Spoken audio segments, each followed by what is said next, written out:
The glass doors of the Manhattan First Reserve Bank parted with a soft hiss, ushering in a man who carried the kind of presence that didn't need announcement. The lobby, a cathedral of marble and light, echoed with the hushed tones of money. Moving quietly through systems most people would never see, Darius Cole walked across the polished floor as though it had been built for him. Yet he carried himself with the restraint of a man who had long ago stopped needing to prove anything. His suit was immaculate, not loud but precise, a tailored charcoal cut that whispered wealth rather than shouted it. At his wrist, a vintage Patek Philippe ticked with subtle confidence, its brushed gold face catching the light like a secret signal to those who knew. He held no entourage, no assistant juggling papers or devices, just himself, a black leather, folio under one arm, and a calm expression that seemed too composed for the setting. Madison, the teller stationed at the central desk, noticed him immediately. She was young, sharp-eyed, ambitious, yet she wore the thin smile of someone who believed she could read people instantly. The moment Darius approached, she glanced at his skin, then at his understated attire, and filed him away as someone out of place. Not her fault, she thought, just instinct. Her smile widened, but her eyes did not. "Good afternoon, sir," she said, polite enough. "How can we assist you today?" Darius rested his folio gently on the counter. His voice was steady, deep, with that deliberate cadence that made people lean closer without realizing. "I need to make a withdrawal, 25 million, immediate release." The words floated in the space between them like something fragile and absurd. Madison blinked once, convinced she'd misheard, then gave a practiced laugh meant to cover discomfort. "I'm sorry, did you say 25,000? He looked at her evenly. 25 million. The pause that followed felt like the bank itself inhaling. For a second, Madison was sure he was joking. Then she realized he wasn't. Her hands twitched slightly over the keyboard, then froze. She'd been trained for high-value transactions, yes, but never one like this. Not from someone like him. "Of course," she murmured, her voice tightening. "I'll need to, call in the manager." Behind her, Gregory Hale emerged from his glass office, his smile as polished as the marble columns around him. He was a man who thrived on control, on appearing to smooth crises before they formed. He adjusted his tie as he approached, sizing Darius up in one sweeping glance, the way a maitre d' judges a guest before offering the best or worst table. "Good afternoon," Gregory said smoothly. "I'm Gregory Hale, branch manager. I understand you've made a rather large request." His tone carried the faintest trace of disbelief, wrapped in civility. Darius didn't shift. "I need 25 million liquid today. It's urgent." Gregory let out a chuckle, the kind that passes as friendly, but lands as dismissive. "Mr. Cole. Mr. Cole, yes. Perhaps you'd like to sit while we look into your account." Around them, the rhythm of the bank faltered. Clients waiting in line stole glances. A woman at the side desk lowered her phone mid-call. The word "million" had pulled the air taut. Gregory gestured toward the lounge seating with a gracious hand, but Darius remained rooted in place, eyes calm, unwavering. "No need," he said. "Run the request." Something about his stillness unsettled Gregory more than if Darius had raised his voice. Confidence like that didn't come from desperation. It came from knowing something no one else in the room did. Madison typed quickly, trying to mask her unease. Numbers appeared, balances verified, but something in her gut rebelled. It couldn't be real. People who looked like him didn't walk in off the street and casually demand sums that could alter market flows. Gregory placed a hand on the counter, leaning forward slightly, as if pressing his authority closer. "Mr. Cole, these kinds of transactions usually require extensive notice. Surely you understand, for security reasons." Darius's gaze met his without flinching. "Security works both ways, Mr. Hale. Mine requires it today." A murmur drifted through the lobby. Someone whispered, "Did he say 25 million?" The atmosphere shifted, curiosity spreading like static before a storm. Gregory felt it too. His well-rehearsed calm began to thin. He'd handled wealthy clients before, hedge funders, real estate moguls, foreign dignitaries, but none of them had looked quite like this man. And none had spoken with such unshakable certainty, as though the money wasn't just his. It was, already waiting to obey. For the first time, Gregory sensed the faintest flicker of doubt. He straightened his tie again, covering the tremor in his breath, while Darius Cole simply waited, the weight of patience itself pressing into every corner of the marble lobby. The lobby of the bank seemed to stretch in silence after Darius Cole's words. 25 million. The number wasn't just large, it was seismic. You could feel it ripple through the building like an invisible wave, bending conversations, breaking the easy rhythm of polished business. Phones stopped ringing. Shoes stopped clicking across the marble. Even the fountain in the corner, with its soft cascading water, sounded suddenly intrusive, as though the whole place were holding its breath. Madison's smile had curdled into something tighter now. The kind of expression people wear when politeness is stretched thin by disbelief. She glanced down at her screen, where the numbers she had pulled up didn't match the narrative she'd been building in her head. The account balance wasn't just sufficient, it dwarfed the request. There it was, undeniable, glowing on her monitor, liquidity that could make nations listen. Yet she couldn't bring herself to accept it. Not fully. Her training whispered that numbers don't lie, but her prejudice insisted they must. "Sir," she began again, her voice softer, almost hesitant, "this is an unusually large withdrawal. Even for a private banking client, most clients of this tier would, well," she trailed off, biting back the words. "Wouldn't look like you. Wouldn't walk in alone, without a driver. Without an entourage of accountants or attorneys at their side." Gregory Hale, sensing the stutter in his teller's composure, slid into the conversation with all the ease of a man convinced he was the smartest voice in any room. His polished shoes clicked on the marble, and his voice carried just enough volume to reclaim the attention of the scattered onlookers. "Mr. Cole," he said smoothly, "I'm sure you can appreciate that such requests are delicate. It isn't a matter of whether you have the funds. It's a matter of process, of verification. We wouldn't want there to be any misunderstanding." Darius turned his head slowly toward Gregory, eyes calm, unreadable. The pause before he spoke was longer than most men could endure, and that silence was its own kind of power. "The misunderstanding," Darius said at last, his tone even and deliberate, "would be assuming I'm here to ask permission." The words were not shouted, not sharp, but they landed with a weight that pressed against every rib in the room. A businessman near the entrance, pretending to check emails, froze in place. A woman with a stroller clutched her child tighter, not from fear, but from the sudden electricity in the air. The sense that something larger than money was unfolding. Gregory's polished smile faltered for the first time. He coughed lightly, disguising his unease, then leaned closer across the counter. "Mr. Cole," he said, dropping the false geniality, "for something firmer. Our policies are in place to ensure security. No one walks in and makes demands of that scale without providing advance notice." Darius's hand slid across the counter, slow and precise, and placed a single black access card down on the marble. The card was unlike anything Madison had seen before, weighty and matte, with a gleaming insignia embossed in platinum foil. She reached for it with trembling fingers, swiping it through her terminal. The machine hummed once, then lit up green, with a confirmation code she had never seen. Behind her, Gregory craned his neck to read the display. His jaw tightened.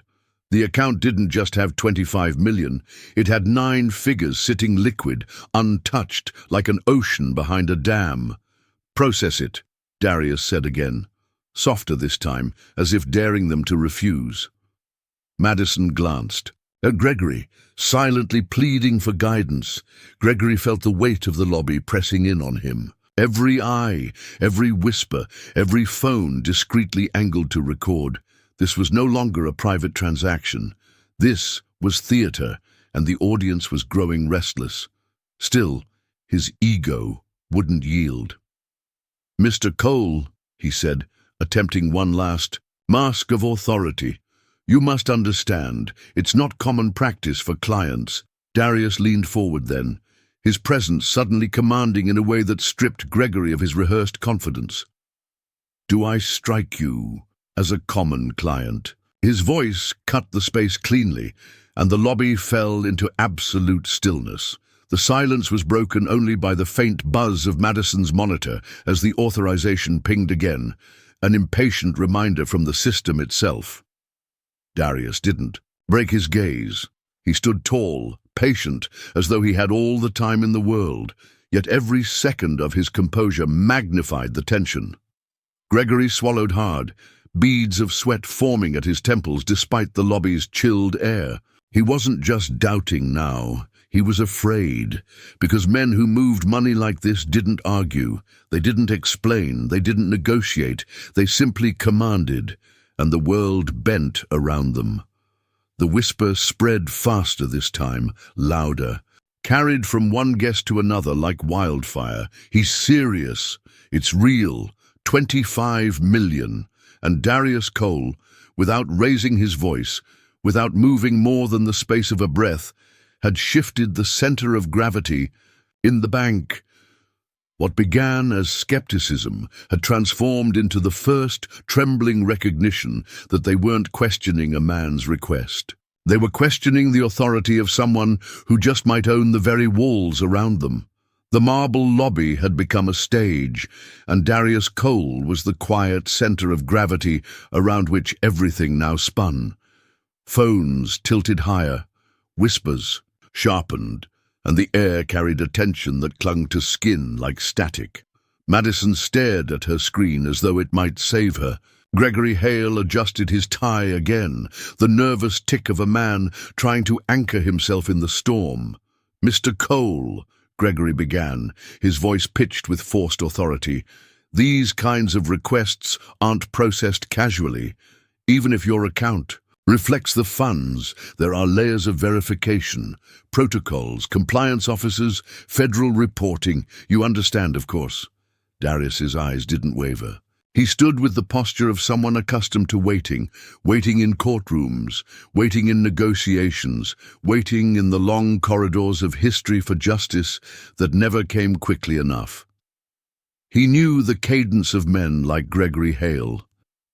Smooth words, empty reassurances, the subtle way a refusal wrapped itself in the velvet of policy. He knew because he had heard it before, long before he had the power to silence it. "Protocol," Darius said quietly, his baritone calm enough to unsettle. "Let me tell you something about protocol. In 2002, when I walked into banks smaller than this one, asking for a fraction of this sum to fund my first acquisitions, protocol meant no. It meant someone like me didn't fit the profile. It meant doors closed before my name could finish leaving my lips. And now? Protocol is just another word for stalling." The truth of it slipped through the cracks in Gregory's composure. His smile faltered. Around them, the onlookers leaned closer, pulled into the orbit of Darius's quiet indictment. Madison swallowed hard. "Sir, please, I don't mean any offense, but—" "But?" Darius's gaze pinned her in place. He didn't raise his voice, didn't move. Yet the word carried the weight of centuries. Her throat tightened. "But it's unusual. That's all." Gregory tried to recover the ground she'd lost. "Unusual is not the same as impossible. What my colleague means is that large sums like this attract scrutiny. Auditors, investigators. We must be careful not to trigger unnecessary alarms." Darius tilted his head slightly, studying the man as if he were dissecting him. "You're worried about alarms? The only alarms ringing are in your own head. Because you're not questioning the money, You're questioning me." The statement cracked the air like thunder. A ripple moved through the crowd, the truth spoken aloud, undeniable. Gregory's jaw tightened. He glanced toward the security desk, signaling with a subtle flick of his wrist. Two uniformed guards began to walk over, their heavy steps echoing across the marble. The crowd hushed, anticipation rising. Darius did not flinch. Instead, he reached calmly into his folio and withdrew a thin, leather-bound folder. From it, he pulled a set of documents embossed with the bank's insignia. He laid them on the counter with deliberate grace. Gregory leaned in, eyes scanning, and his color drained. These weren't statements. They weren't client agreements. They were ownership documents, shareholder records, signed and notarized. You called for security," Darius said, his voice measured, almost gentle. "But what you should be calling for is a mirror. Because every second you stall, you're not denying a customer. You're insulting your employer." The guards hesitated, reading the shift in Gregory's posture, the sudden tremor in his hands. The balance of power had tilted, though the lobby didn't yet know how far. Gregory tried once more to recover, his voice cracking slightly as he forced a smile. "Mr. Cole, surely you understand. Anyone could present documents. We must validate them.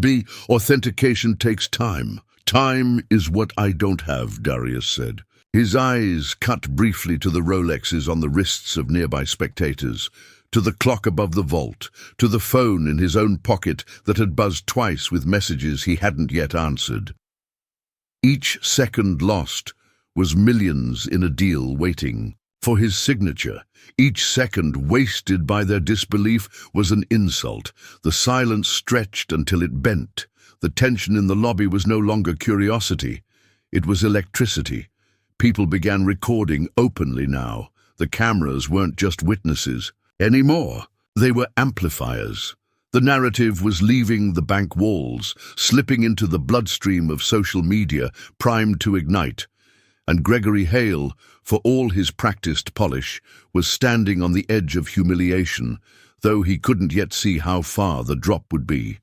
Darius let the silence hang 1 second longer before leaning slightly closer, his voice low but resonant enough to pierce the room. "Run the withdrawal," he said, "or watch what happens when I decide to run the bank instead."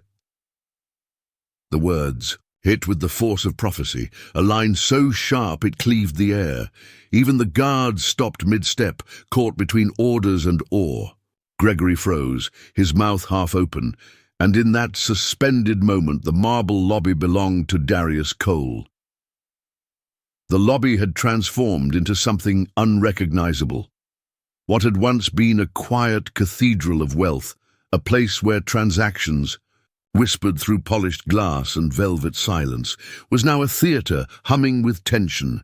People weren't just watching anymore, they were waiting for the next word, the next move, the next crack in the immaculate marble image of authority. Darius Cole stood at the counter, unshaken, his presence like gravity itself. Around him, murmurs rippled through the air, rising and falling. In waves, phones were raised openly now, cameras pointed like witnesses who knew history was being recorded. A young man in a navy suit whispered into his phone, "Bro, I'm telling you, this guy just asked for 25 million. No, not 1,000 million. They're freezing up. It's insane." The whispers weren't whispers anymore. They were threads of narrative weaving themselves across platforms, hashtags being born in real time. The crowd wasn't just an audience. It was becoming a chorus, one that no manager could silence. Madison kept glancing at her screen, then at Darius, then at Gregory, her nerves fraying at the edges. The numbers staring back at her monitor refused to lie. They confirmed his account, confirmed his balance, confirmed that the man standing in front of her could withdraw 10 times the amount he requested without blinking. And yet, her training, her bias, her fear all collided inside her chest. It didn't add up, it couldn't be real. Gregory, however, refused to yield. His suit suddenly looked tighter, his carefully cultivated smile fraying into something brittle. He leaned against the counter, voice low, but carrying enough to silence the nearest onlookers. "Mr. Cole, you're putting us in a difficult position. Large withdrawals like this, they disrupt more than you realize. They raise alarms, they destabilize.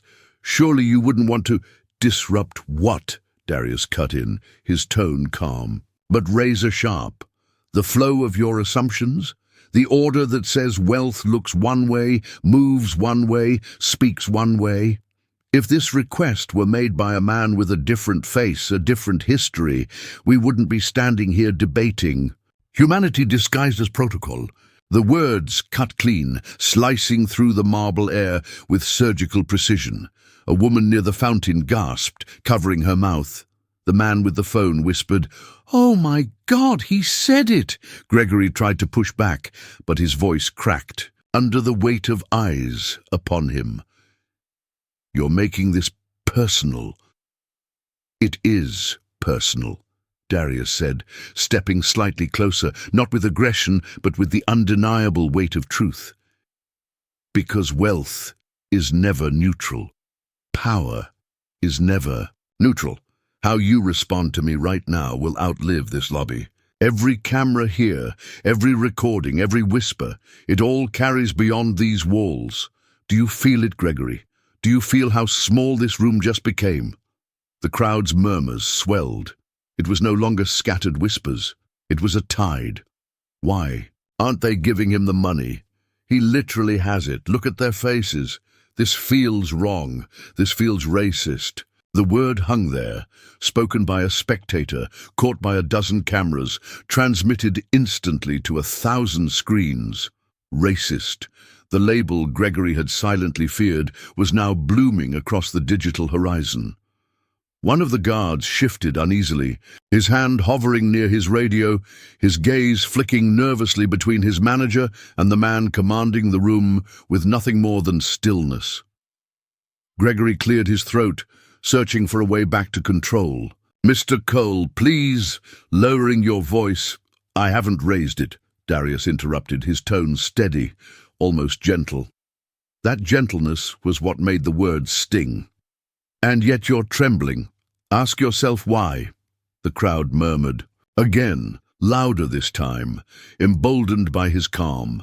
Madison's hands hovered over the keyboard, frozen between obedience and rebellion.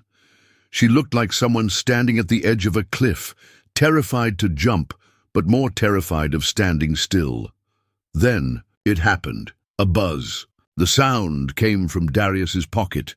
He slid his phone out, ignoring Gregory's sputtering protests. A message lit the screen, visible for a brief second before he locked it. Acquisition window closing. 30 minutes. Darius glanced at the time. Each second wasted here was millions lost. But the irony wasn't lost on him either. Gregory and Madison thought they were holding the power by stalling, when in reality they were creating their own collapse, brick by brick, in front of an audience that wouldn't forget. He slipped the phone back into his pocket and met Gregory's eyes again. "You think you're buying yourself time," Darius said quietly, "but what you're actually buying is exposure. Every minute you delay, every second you doubt me, your bank bleeds credibility in front of the very people whose trust you can't afford to lose." A silence, then a single voice from the crowd. "He's right." Another. "This is going viral already." A woman by the door lifted her phone higher. "You bank while black," she whispered, typing fast, and just like that the tide began to turn. What started as suspicion was now indignation, not aimed at Darius, but at Gregory. The air in the room shifted, as if the weight of centuries had tilted. The scales. The crowd wasn't watching anymore. They were choosing sides. Gregory Hale didn't yet realize it, but he was already losing. Not to Darius Cole's money, not to his documents, but to his dignity. And the lobby, alive with whispers and recording lenses, was about to make that loss permanent. The air in the bank had shifted from curiosity to something sharper, heavier, like the dense stillness before a summer storm. Every breath seemed to carry anticipation, every sound seemed magnified.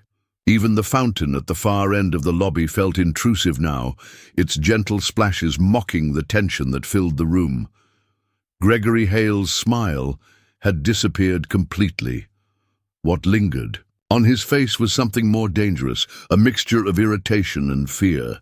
Fear that the man standing before him might be exactly who he claimed to be, and irritation that this spectacle was happening in his bank, in front of an audience he could no longer control.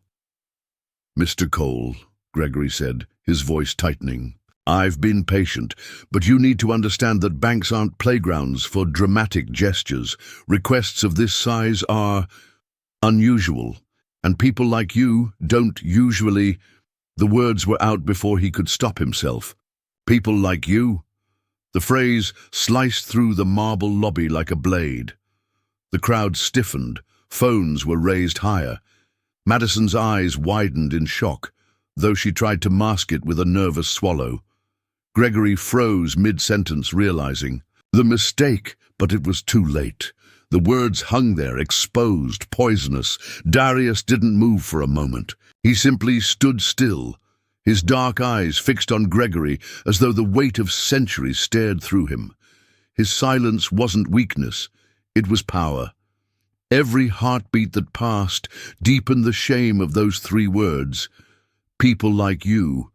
Finally, Darius spoke, his voice calm, low, and resonant enough that everyone heard it. "Finish your sentence, Mr. Hale." Gregory's lips parted, but no sound came. His tongue fumbled for excuses, for backtracking, for some way to soften the edge of what had already escaped. But the cameras were rolling. The lobby was listening. There was no retreat.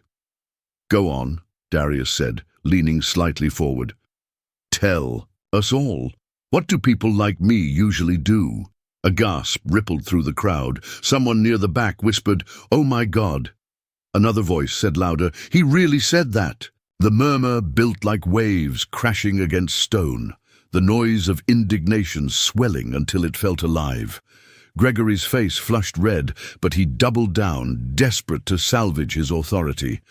"I didn't mean it that way. What I meant was, clients who—" Darius cut him off with a sharp motion of his hand, not loud, not aggressive, but absolute. The gesture alone silenced the manager, as surely as if someone had struck a gavel.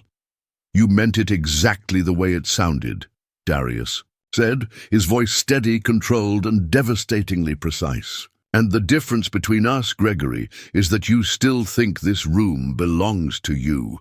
The lobby erupted in murmurs again, louder this time, angrier. Someone called out, "That's racist!" Another voice echoed, "You can't say that." Hashtags were already forming on glowing screens. "Which people like you? Is she bank while black? Is she Darius Cole?" Madison's hands trembled as she typed on her keyboard, each keystroke loud in her ears. The account balance on her screen was so massive it almost mocked her disbelief. She wanted to crawl into the monitor and hide. Gregory's jaw clenched. He waved a hand toward the guards, who stepped closer now, their presence more threatening. The crowd bristled, phones tilted higher, some voices rising in protest. "Escort this gentleman out," Gregory snapped, his veneer finally breaking, but the guards hesitated. They weren't looking at Gregory anymore. They were looking at Darius, at the documents laid on the counter, at the aura of composure that radiated from a man who didn't look the least bit afraid. One guard cleared his throat, murmuring quietly, "Sir, maybe we should—" But he didn't finish the sentence. Darius broke the silence again. His voice was low, deliberate, but it carried like thunder rolling across the plains. "I've been denied loans. I've been asked for 3 times the paperwork. I've been told no in ways that meant never. And each time I remembered faces like yours. Smiles like yours, words like yours, people like you." The last phrase echoed deliberately, turned back on Gregory like a mirror. The crowd gasped again. You look at me and see a man pretending, Darius continued. You think I'm here to make a scene, to bluff, to demand more than I deserve. But the difference between us, Gregory, is simple. You think this bank belongs to you. I know it belongs to me. The room froze. His voice had carried the sentence with such calm certainty that for a beat no one breathed. Gregory laughed nervously, a broken sound. That's absurd. You check your shareholder registry, Darius said, his voice sharper now, commanding. Check it, and when you do, remember this moment. Remember how you told a black man he didn't belong in the very institution he built. Phones buzzed as people live-streamed, comments flooding in faster than screens could refresh. This is insane. If this is true, this guy owns them. Gregory's done. This is going national. Madison's hands were shaking so violently she had to steady them on the desk. She opened the secure registry access, her heart pounding, scrolling through names. And there it was. Darius Cole, majority shareholder. Verified, documented, indisputable. Her. Breath caught in her throat. She looked up at Gregory, eyes wide with horror. Sir, her voice faltered. He's telling the truth. The crowd exploded with gasps, murmurs, shouts. Gregory's knees nearly buckled, and Darius Cole, still calm, still composed, simply folded his hands in front of him. The storm wasn't coming. It was already here. The marble lobby felt alive now, charged, trembling with an energy that no manager's authority could contain. Phones glowed like fireflies in every corner, each one capturing the moment, each one feeding the digital wildfire spreading beyond these walls. On social media, the story had already taken flight. Black billionaire. Denied his own money. Hashtags multiplied by the second. Outrage rippled in real time. Gregory Hale's face, once a polished mask of composure, was unraveling. The slip of his tongue. People like you clung to him like a stain that would never wash away. Madison sat frozen at her station, her hands hovering above the keyboard, her eyes locked on the registry that confirmed the unthinkable. Darius Cole wasn't bluffing, he wasn't exaggerating, he was, without question, their majority shareholder. Yet Gregory refused to yield. Pride had sharpened into desperation, and desperation had become arrogance. He waved toward the approaching guards as though they were his final lifeline. "Remove him," Gregory ordered, his voice loud now, meant to remind the room who held control. But the order cracked as it left his throat, thin and brittle. The guards stopped short, their heavy boots echoing against the marble. Marcus Ward, the lead security officer, stood at the front. A veteran in both presence and years, Marcus had worked bank security long enough to recognize authority when he saw it. And Darius radiated the kind of authority that no badge, no title, no paycheck could replicate.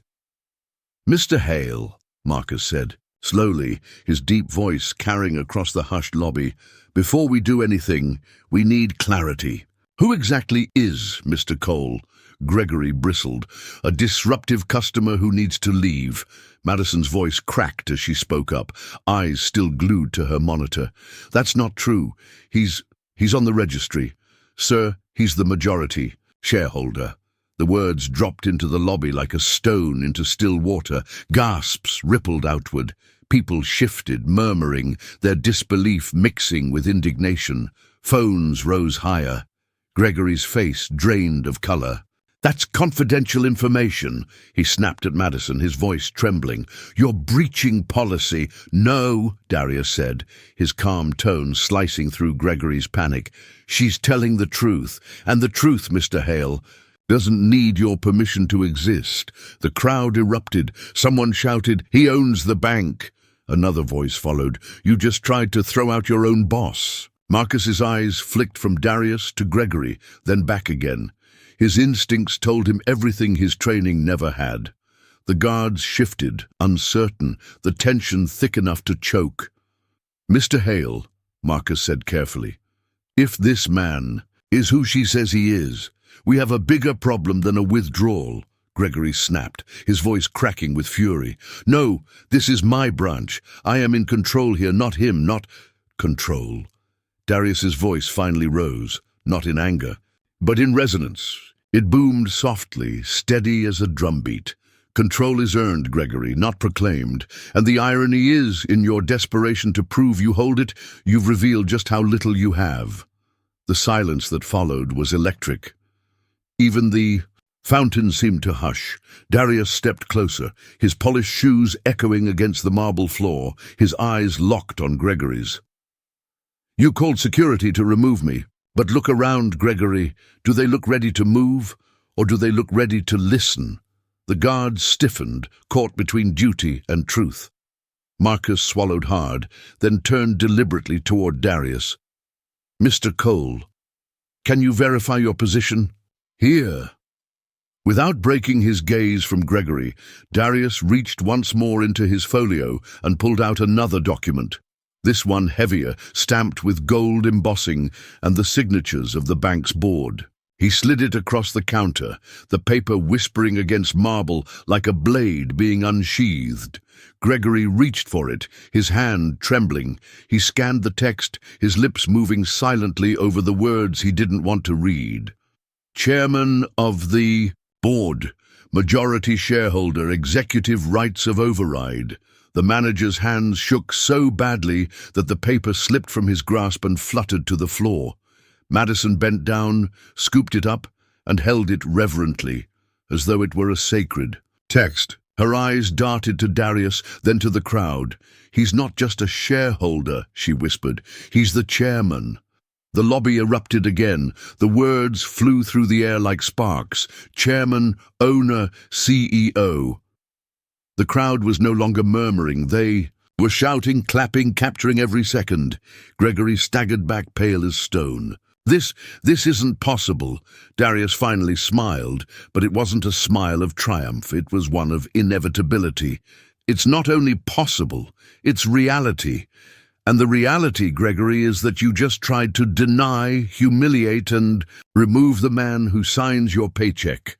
The guards exchanged looks. Then slowly, Marcus removed his cap and nodded to Darius with the kind of respect a soldier gives a general. Mr. Cole, he said simply, how would you like us to proceed? The question shattered Gregory completely. His authority had been ripped from him in front of cameras, in front of clients, in front of the man he had underestimated most. Darius didn't rush. He took a long breath, savoring the silence that followed Marcus's words. Then he stepped closer, his presence filling every inch of the space between them. Proceed, Darius said softly, but firmly enough that the entire lobby leaned in to hear, by remembering this moment. Because from this point forward, every decision you make will be measured against the dignity you just tried to deny. Gregory's knees buckled. He gripped the counter for balance, his world collapsing as the crowd captured every second, as hashtags soared, as Madison's trembling hands clutched the paper that proved the truth, and Darius Cole, calm as the eye of a storm, stood taller than the marble columns around him. The game had changed. The room no longer belonged to Gregory, Hale, or to policy, or to prejudice. It belonged to the man who owned it all. The moment Darius Cole's words settled into the marble air of the lobby, it was as if the walls themselves absorbed them. The crowd that had gathered wasn't just an audience anymore. They had transformed into witnesses. Each phone lifted high was no longer just recording, but testifying. The world outside the bank was now part of the confrontation, watching in real time. Darius stood rooted, calm yet powerful, as though every insult, every denial, every people like you he had endured in his life had been leading to this singular moment. Gregory Hale, by contrast, looked like a marionette with its strings cut, his lips quivering, his eyes darting, his once commanding voice reduced to a broken whisper that carried no weight. But Darius knew better than to believe. His silence was surrender. Men like Gregory always had one last trick, one final attempt to reclaim ground. It came quickly. "Everyone needs to calm down," Gregory snapped, his voice cracking as he turned not to Darius, but to the crowd. "You don't understand. This isn't how banking works. It doesn't matter if he owns shares. Protocol exists for a reason. Large withdrawals must be processed through corporate oversight, through proper vetting. What Mr. Cole is doing is reckless, irresponsible." His words dripped with desperation, but his tone grew louder, bolder, clawing for control. He wasn't speaking to Darius anymore. He was speaking to the onlookers, trying to seed doubt, trying to flip the narrative before it crushed him completely. "He's endangering the financial stability of this institution," Gregory barked, slamming his palm on the counter. "If he truly owned the bank, why wouldn't he respect its safeguards? Think about that. This isn't about prejudice, it's about protecting you." The crowd stirred, unsure for the first time. Murmurs rippled like wind through tall grass. Phones wavered, angles shifting, voices whispering, "What if he's right? What if this billionaire is playing with them?" For a fleeting second, Gregory had them. His words slithered through doubt, clinging to the insecurities people carried about. Wealth and power, but Darius didn't flinch. He let the noise swell, let Gregory climb onto the fragile pedestal of false confidence. And then, when the timing was perfect, he spoke again. Protecting them. Darius's voice cut through the lobby like a bell. He turned deliberately, away from Gregory, and faced the crowd directly. "Let me tell you about protection." The phones tilted toward him, lenses capturing his every word, every breath. "For decades, people like Gregory have told us they were protecting us by denying loans, protecting us by rejecting mortgages, protecting us by locking us out of boardrooms, by stalling us in lobbies, by questioning if we even belonged in the buildings we built. They call it policy. They call it protocol. But you know what it really is?" He paused. The crowd leaned forward, holding their breath. "It's fear. Fear disguised as procedure."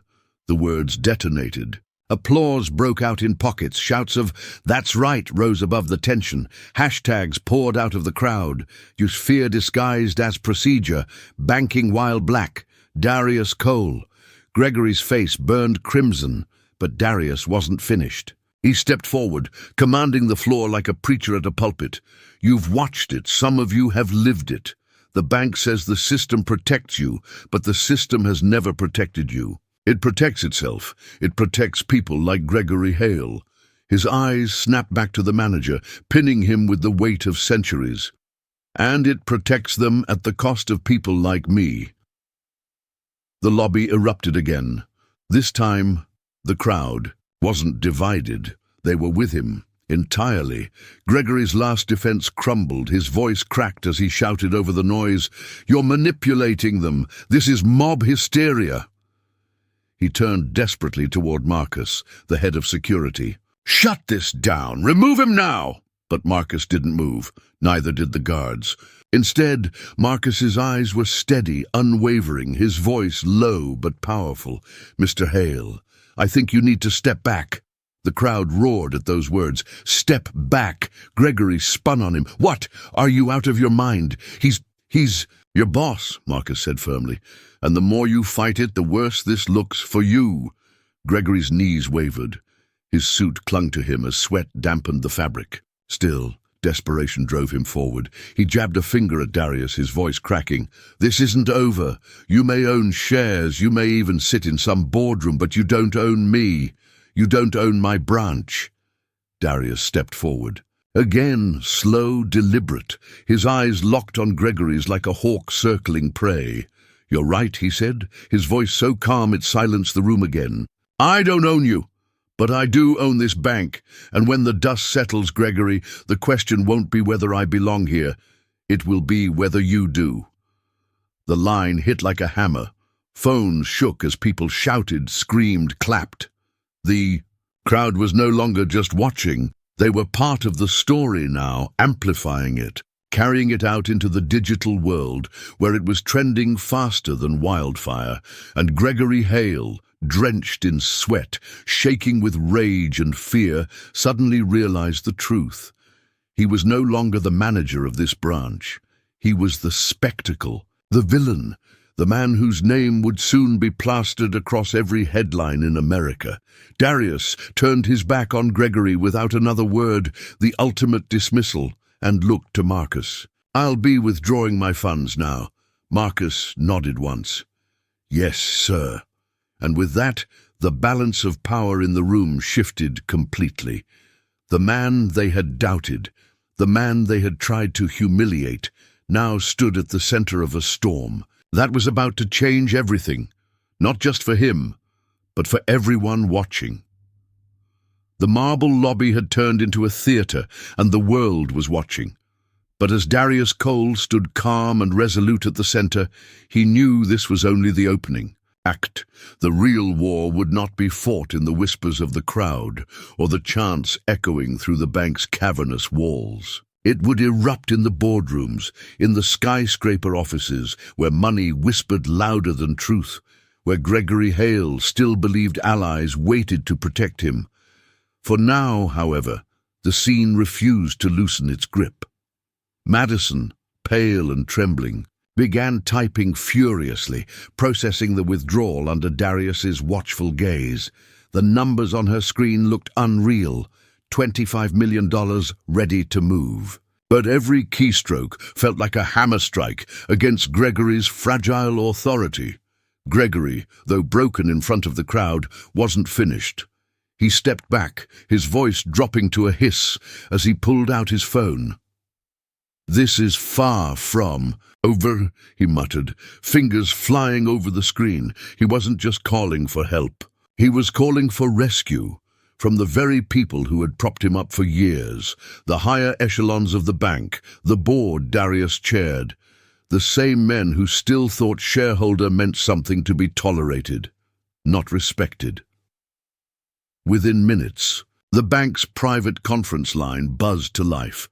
Gregory pressed the phone to his ear, his voice laced with desperation. "Get me someone from corporate, now. Emergency override."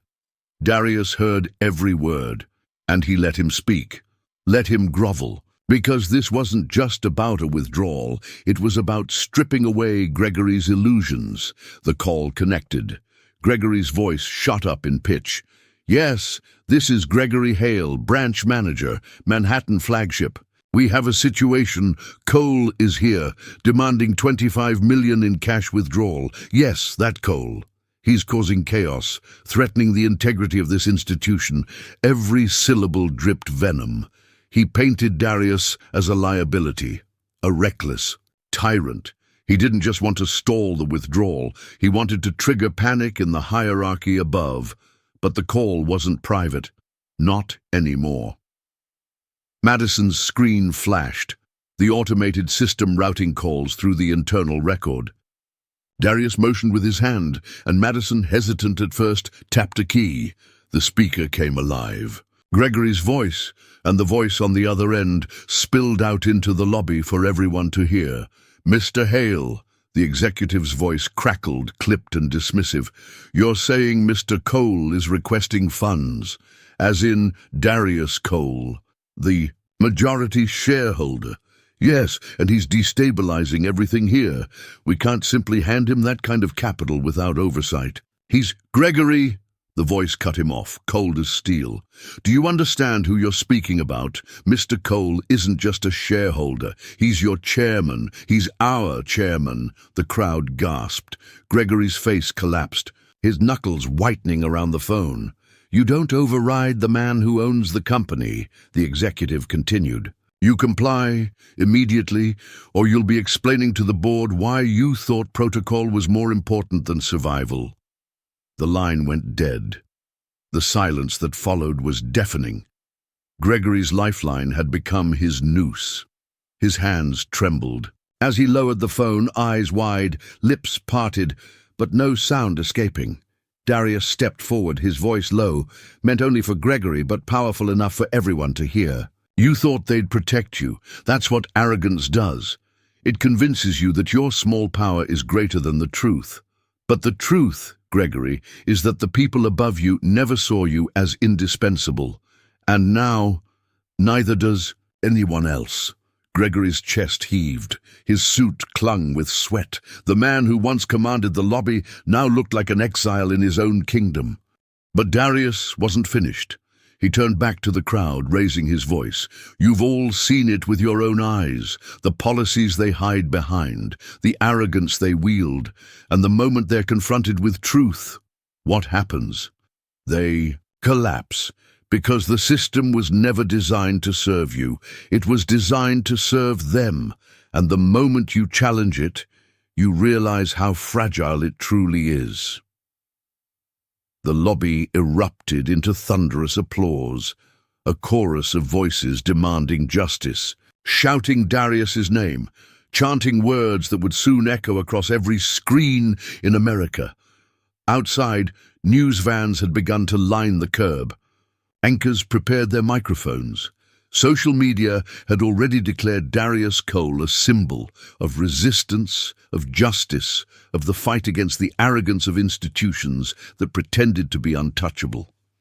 Inside, Marcus and his guards flanked Darius, not as enforcers, but as protectors now. Madison, hands shaking, finished the transaction and slid the paperwork across the counter. "It's done," she whispered, her voice equal parts awe and fear. "The funds are ready." Darius nodded once, his eyes never leaving Gregory, and then he delivered the line that would become the headline, the moment replayed on every network, the sentence etched into history. "Remember this day, Gregory Hale. The day you tried to deny me, humiliate me, strip me of dignity, and instead handed me the greatest weapon of all, the truth." The cameras caught it. The crowd immortalized it. Gregory crumbled, collapsing into his chair, while Darius Cole walked toward the glass doors of the lobby, every step a drumbeat of inevitability. The story had outgrown the bank now. The real storm was waiting in the boardrooms above, where men in suits would scramble to contain what could no longer be contained. And for the first time, Gregory Hale realized the terrifying truth. This wasn't just about $25 million. This was about legacy, power, and the kind of reckoning no institution could silence. The boardroom was 40 floors above the chaos, but the weight of the marble lobby's energy seeped into it like thunder through the glass walls. The Manhattan skyline stretched endlessly outside, but inside the conference table gleamed like a battlefield, long, polished, unforgiving. Every chair was filled with power brokers, executives in custom suits, silver hair gleaming under recessed lights, expressions sharp with calculation. At the head of the table sat Harold Whitmore, the bank's CEO, a man whose career had been built on soft smiles and iron fists, hidden beneath manicured nails. His voice was as smooth as silk, but tonight there was no softness. Tonight his jaw was tight, his fingers steepled, and his eyes burned with a question that everyone in the room feared, but no one dared answer. How had it come to this? The wall screen flickered, replaying shaky footage from the lobby below. Darius Cole, tall, commanding, every word reverberating with authority. Gregory Hale sweating, stammering, unraveling under the glare of truth, the crowd chanting, Marcus declaring allegiance, and then the line that was already being clipped, shared, broadcast to millions. "I own this bank." Silence hung thick after the clip ended. The men and women around the table shifted uncomfortably in their leather chairs, each one pretending to analyze, but truly calculating. How much of their own survival depended on aligning with or against Darius Cole? Finally, Harold spoke. "Gentlemen, ladies, we have a problem, a very public problem." "Problem," scoffed Victoria Lang, the CFO, her diamond earrings flashing as she leaned forward. "That wasn't a problem, Harold. That was an execution. Gregory made a fool of himself, and Cole, Well, Cole played the martyr brilliantly. Public sentiment is already with him. Look at these feeds. She gestured toward the secondary screen, where live news headlines scrolled. Billionaire humiliated in bank lobby, fights back. Systemic racism exposed, viral confrontation at Manhattan Bank. Darius Cole, from mogul to movement. Stock. Tickers ran beneath, red arrows dipping downward. The bank's shares were sliding. Fast. Victoria smirked coldly. This is no longer about policy or protocol. This is about survival. If we don't control this story, Cole controls it. And if Cole controls it, he controls us. A murmur of agreement rippled around the table. But Harold lifted a hand, silencing them. Darius Cole is not untouchable, he said, his voice low, deliberate. He may be a majority shareholder, but let's not forget, he's an outsider. He's only been in this space for 15 years. We've built this institution for over a century. The board, the old money, the regulators, they don't answer to Twitter storms. They answer to stability.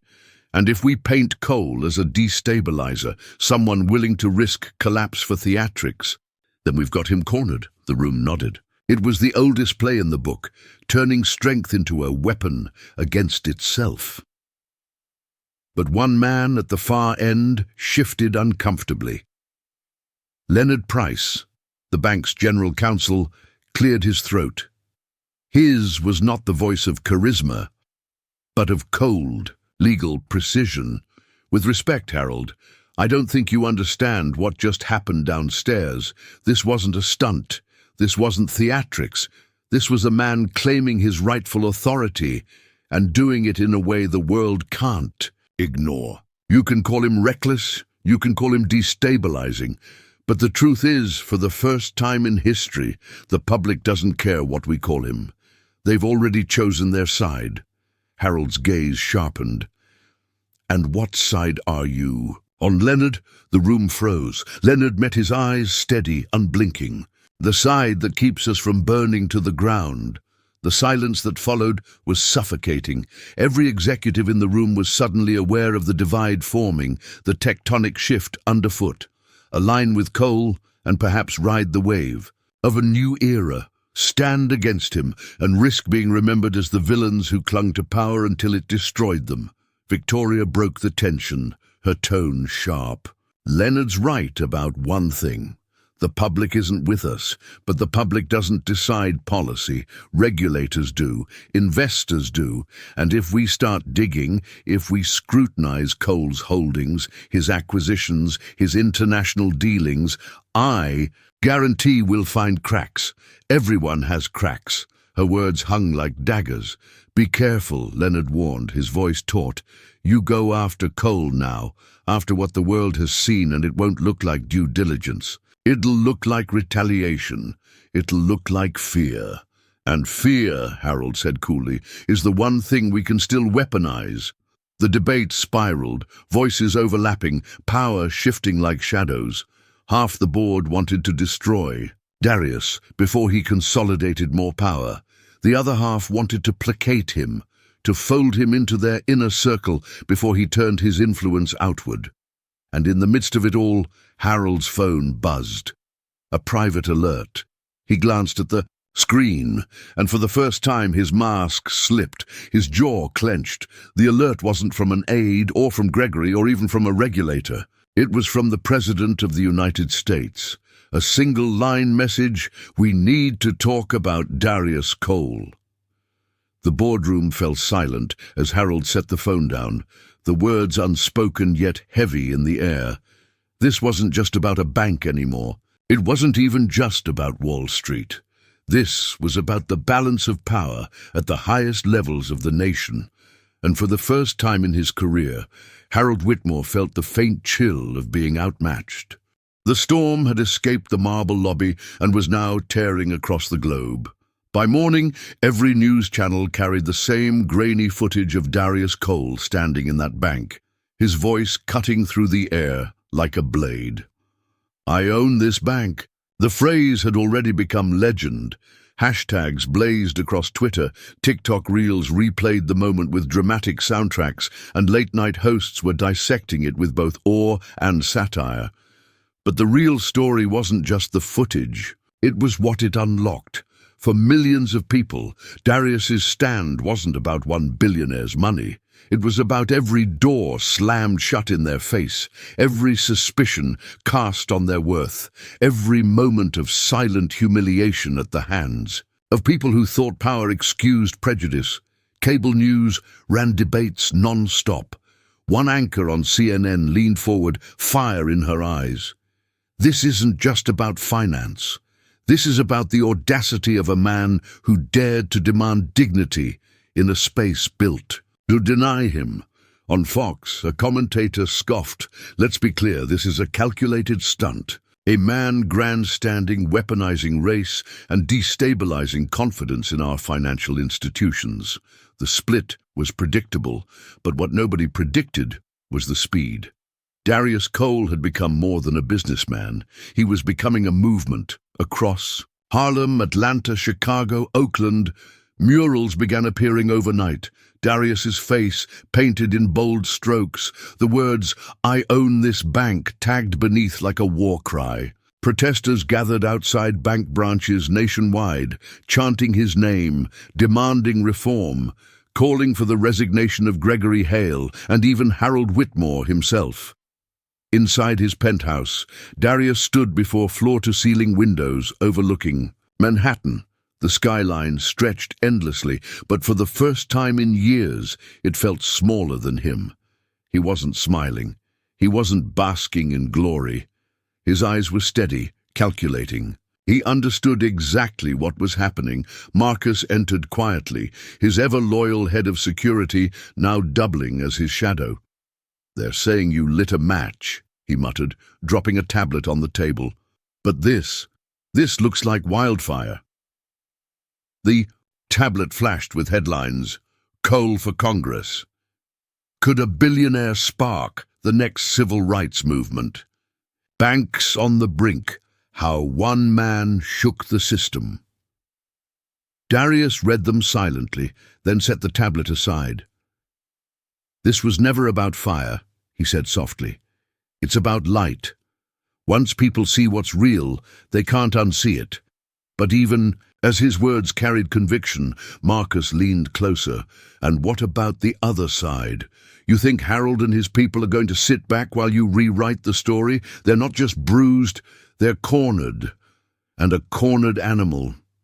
Darius. Finished for him. Bites hardest. Right on cue, the television on the wall flickered to a breaking news alert.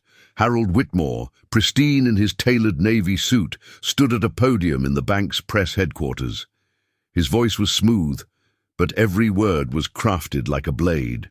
"We respect Mr. Cole's position as a shareholder, but let me be perfectly clear. No individual, no matter how wealthy, is above the rules and regulations that safeguard our financial system. Yesterday's events were deeply unfortunate, and while emotions ran high, we must not allow theatrics to endanger stability."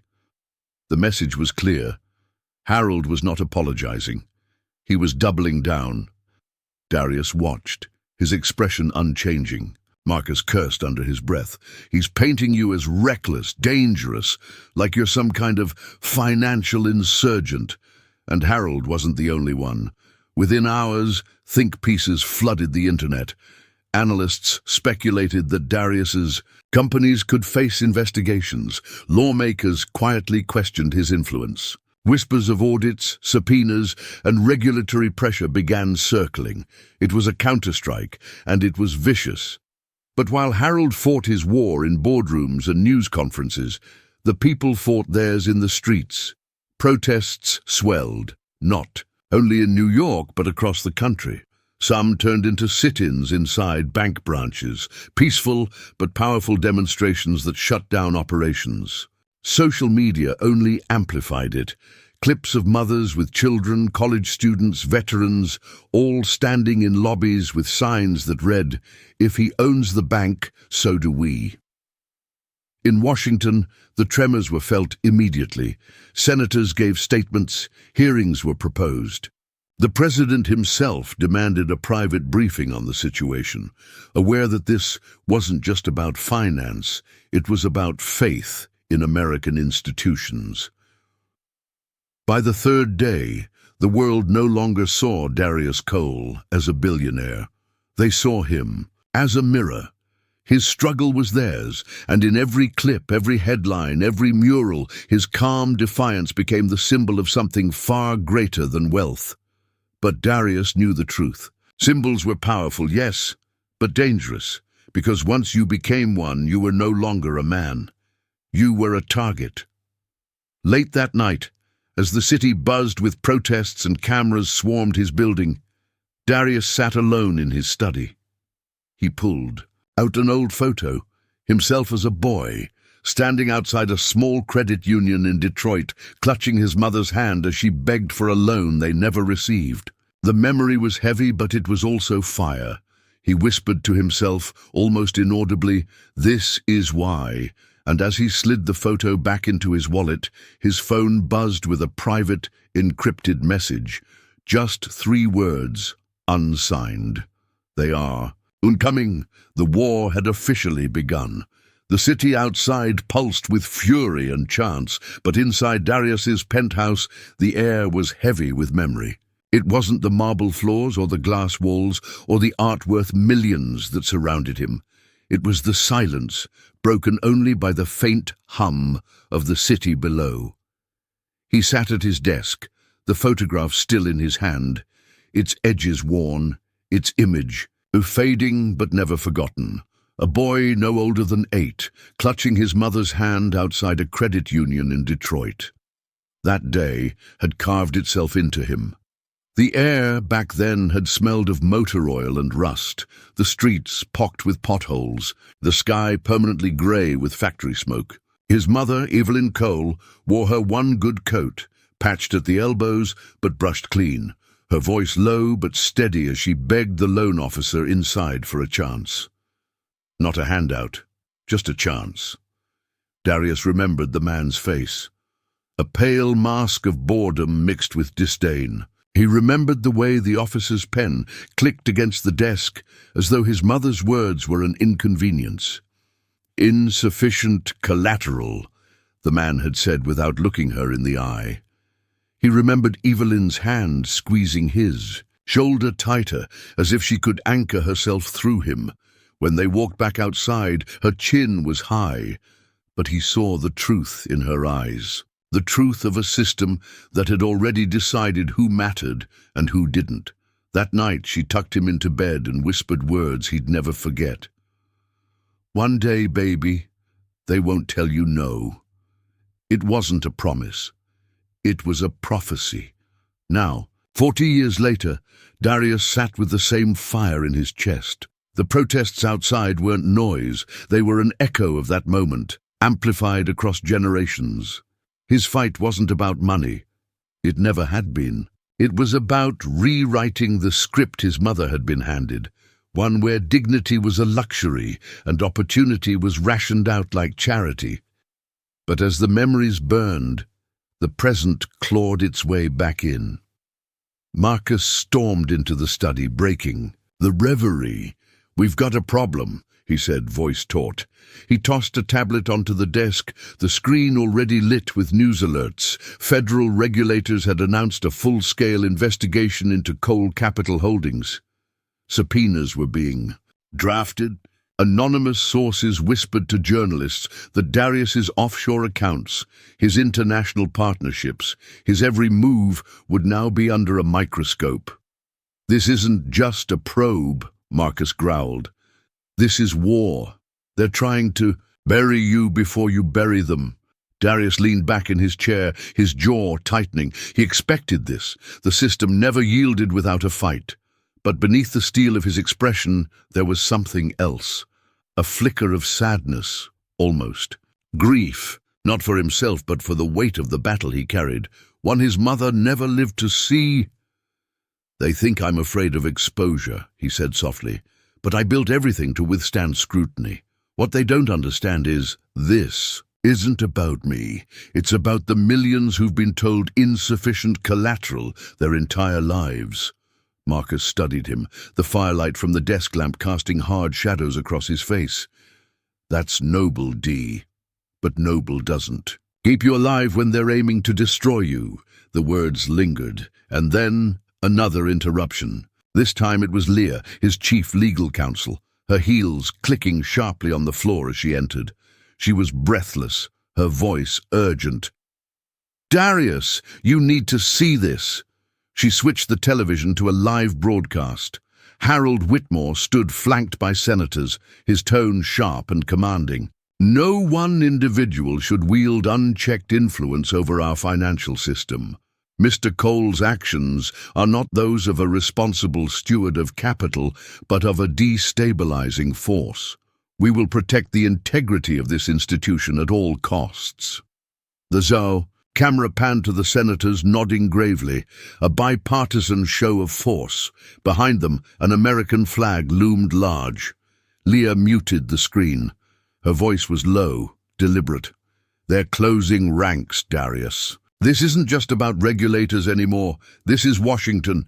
They want to make an example out of you." The room fell into silence again, the weight of history pressed down like stone.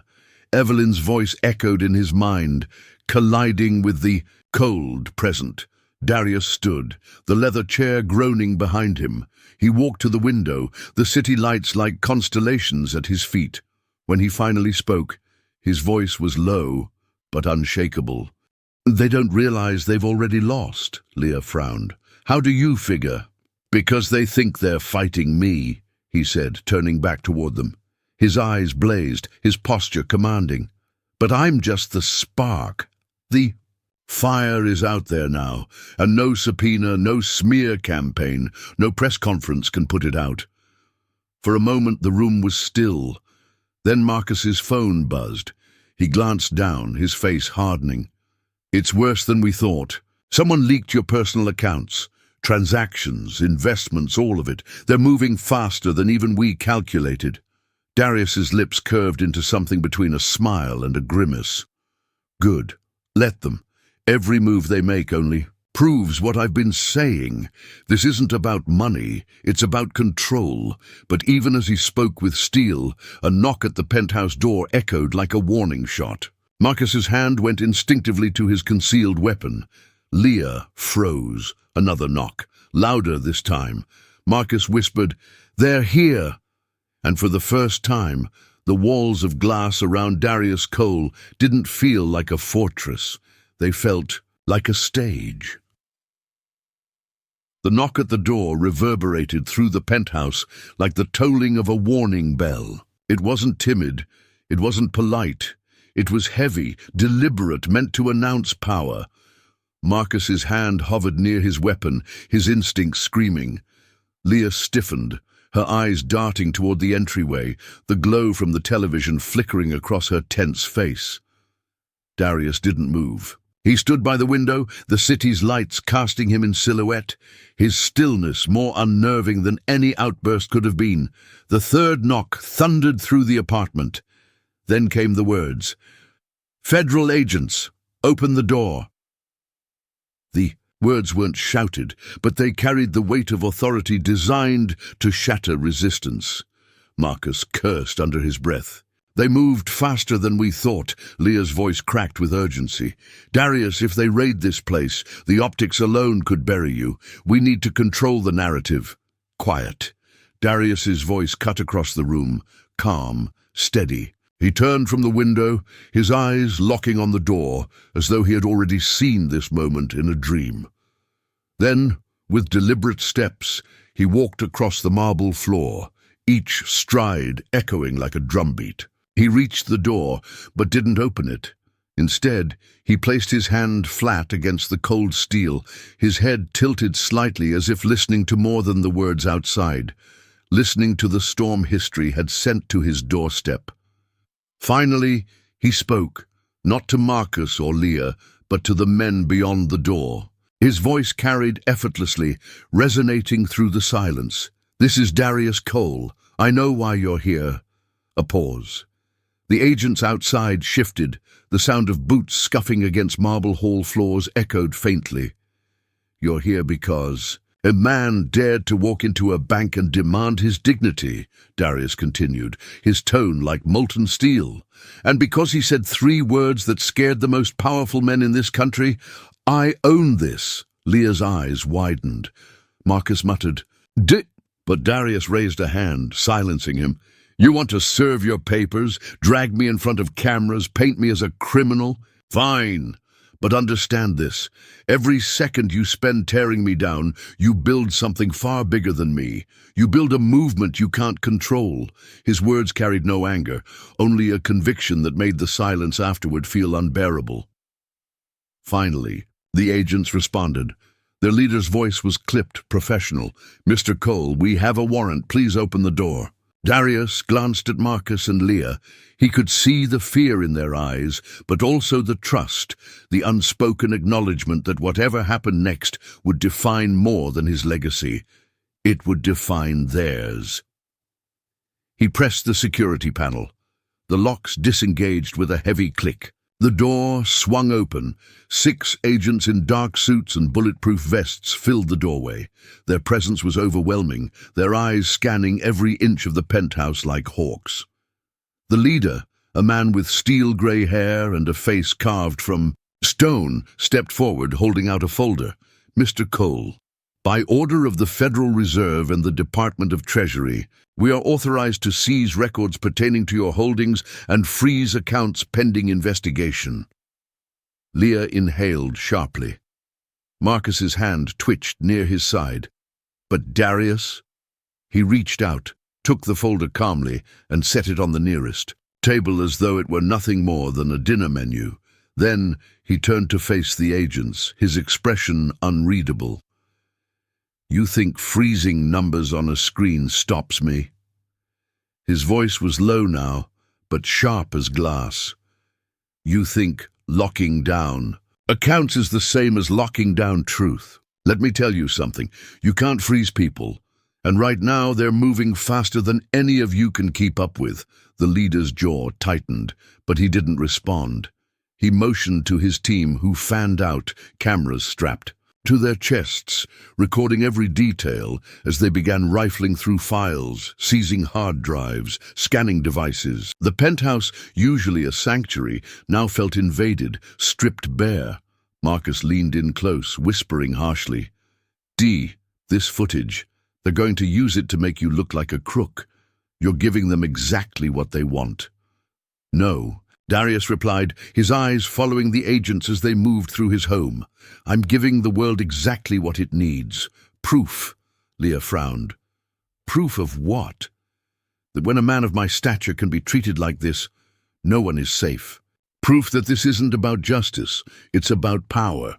As if on cue, Darius's massive media wall lit up, streaming live coverage of the protests outside. Cameras panned across thousands of people flooding the streets of New York, holding signs, chanting his name.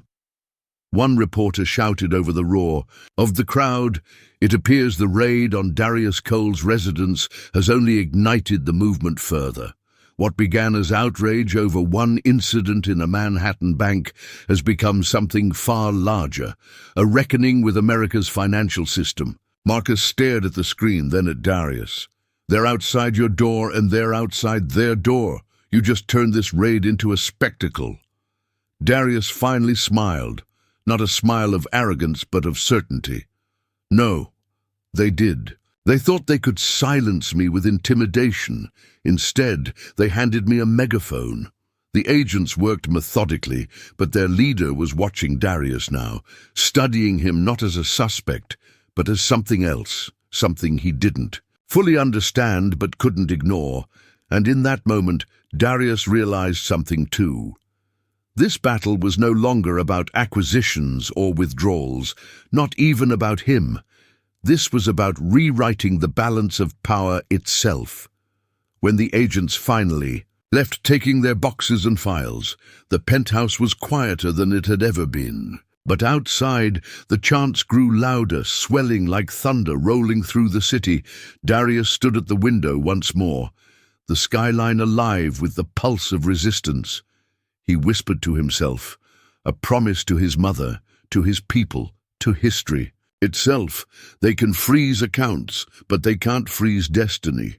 The night bled into morning, but the streets of Manhattan didn't sleep. Helicopter blades thudded above the skyline, their searchlights slicing through the city like blades of judgment. Thousands had gathered outside Darius Cole's penthouse, and beyond, Wall Street, Union Square, Harlem, all swelling into a single heartbeat of defiance. Signs blazed in the air. We are not collateral. I own this bank. Justice for Darius, justice for us. It wasn't just New York. Screens across the penthouse showed live feeds from Atlanta, Chicago, Houston, Los Angeles, London, Lagos, Tokyo.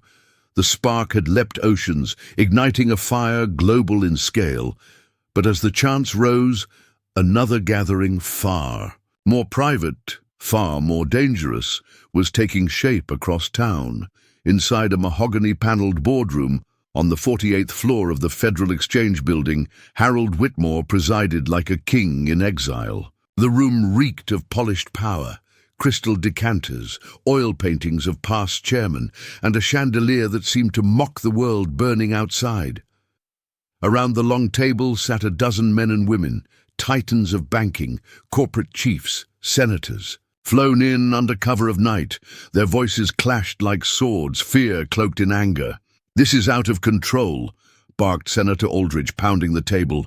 "Cole has turned a regulatory action into a crusade. He's positioning himself as a martyr, hell, as a revolutionary. Public sentiment is afire," another banker muttered, sweat beading at his temples. "We can't keep up with the narrative. Freezing his accounts only validated his story. He's not shrinking, he's growing." Harold Whitmore raised a hand.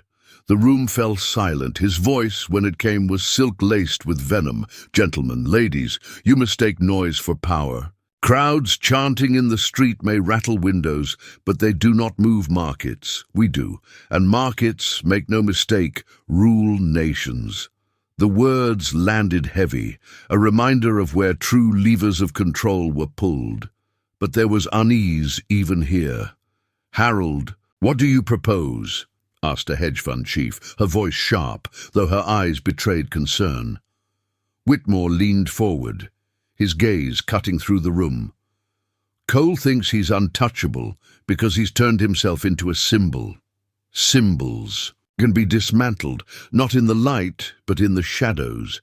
He opened a leather portfolio, sliding out a thin folder. Across the table, the senator read the header and froze. "Operation Black Swan." The room shifted, whispers rising. Whitmore's smile was cold. "Cole's empire is vast, yes, but vast empires have fragile arteries, offshore accounts, joint ventures with governments who can't afford scandal, technology deals in volatile markets. All it takes is pressure applied in the right places, a whisper to the right minister, a leak to the right journalist, a manufactured panic in one of his company's stocks. Soon, the same people chanting his name will be screaming it in rage as their pensions collapse and their savings vanish." The silence that followed was suffocating. Finally, Senator Aldridge muttered, "That's financial warfare." Whitmore's eyes glinted. "It's survival." Meanwhile, back at the penthouse, Darius stood in the dim light of his study, scanning. Messages flooding in from allies and strangers alike. Civil rights leaders, grassroots organizers, even CEOs who quietly admitted their admiration. But threaded among the support were threats, anonymous, venomous, promising ruin.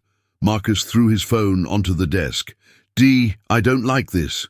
The chatter I'm picking up, this isn't just political heat. Someone's mobilizing against you. Not regulators, not the media. Something darker." Leah adjusted her glasses, her tone clipped but urgent. "We knew they'd retaliate. But if Harold Whitmore is pulling strings, we're not just fighting bureaucracy, we're fighting the system itself, and the system doesn't play fair. Darius closed his eyes for a moment, hearing his mother's voice echo again. One day, baby, they won't tell you no. When he opened them, his gaze was steady, hard. They'll try to starve me out, cut me off, strip me bare, but they forget something. What's that? Marcus asked. That I didn't build this empire for myself. I built it for the people, who've been denied their seat at the table. And if they come for me, they'll find out I'm not the only one with fire left to burn. As he spoke, the television blared breaking news. A march in Atlanta had swelled to tens of thousands, shutting down major highways. In London, protesters clashed with police outside the Bank of England. In Lagos, young entrepreneurs raised signs bearing Darius's face like a new icon. The movement had outgrown him. But in the boardroom across the city, Harold Whitmore raised his glass in a mock toast. To Darius Cole, he said, his tone dripping with contempt. The man who thought he could beat us on our own chessboard. Let's show him what happens when pawns believe they're kings. And as the crystal clinked, unseen hands moved in darkness, ready to trigger collapses that would ripple across continents. For the first time in his life, Darius Cole was not only fighting to protect his empire, he was fighting to protect the very movement his struggle had unleashed. The storm was no longer coming. The storm had arrived. The city was trembling, not from earthquakes or storms, but from something more dangerous, truth clawing its way out of the shadows. At dawn, the skyline of Manhattan glowed in fire-orange light, skyscrapers like steel witnesses to a reckoning. Helicopters buzzed above, their rotors blending with the chant still rising from the streets below. The movement had not waned overnight, it had multiplied.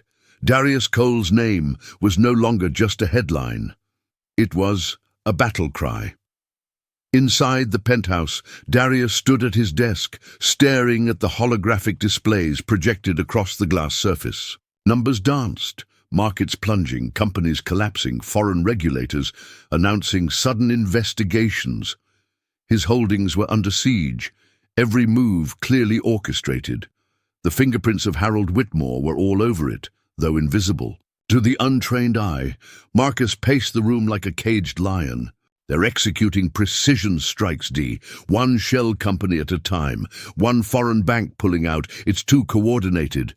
They're bleeding you dry. Leah adjusted her blazer, her jaw clenched. This isn't business warfare, it's eradication. They want you erased, not just ruined. Darius didn't respond immediately. He walked slowly to the window, looking down at the throngs of people filling the avenue. Ordinary people, mothers with children on their shoulders, students, workers in uniforms, raising signs as if they were shields. He saw himself reflected in the glass. A man being dismantled piece by piece, yet somehow growing larger in the eyes of the world.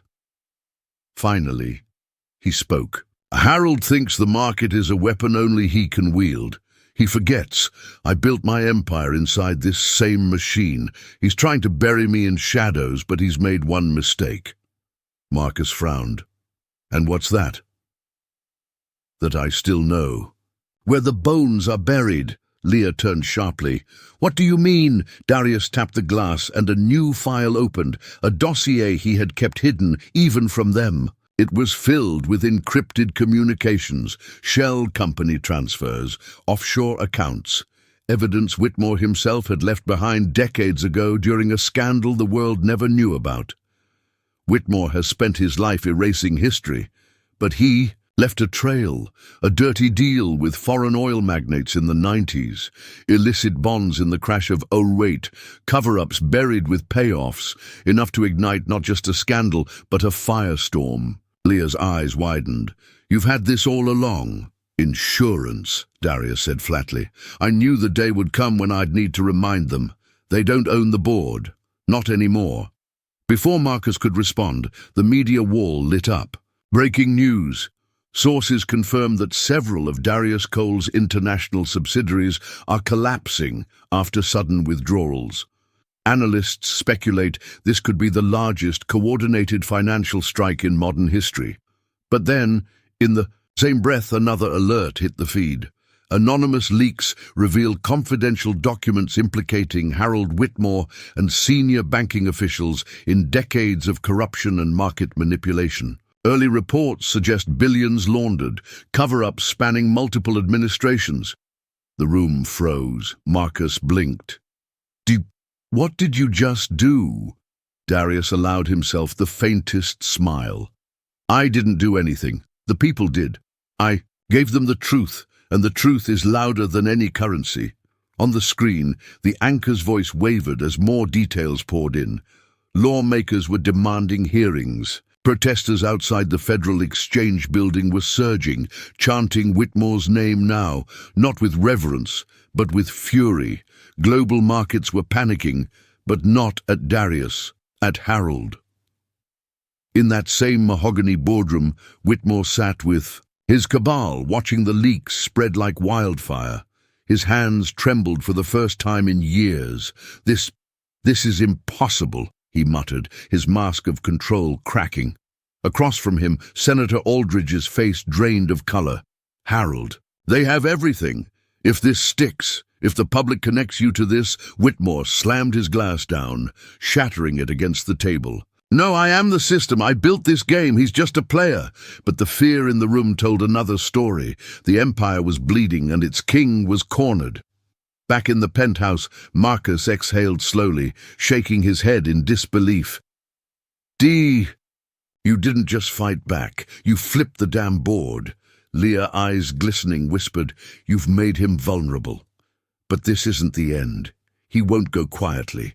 Men like Whitmore don't. Darius turned away from the window, his gaze sharp, alive with fire. Then let him come. I was never playing for money. I was playing for history, and outside the chants swelled until they shook the glass towers themselves, the city, the country, the world. It was no longer just watching. It was rising. For the first time, Harold Whitmore's empire was cracking. For the first time, Darius Cole wasn't just a billionaire under siege. He was a symbol of revolution, standing at the edge of a final, inevitable clash. The war wasn't over. It had only reached its most dangerous hour. And somewhere deep inside, Darius knew the shocking reveal wasn't that Whitmore was corrupt. It was that the people finally saw it, and once seen, truth could never be unseen.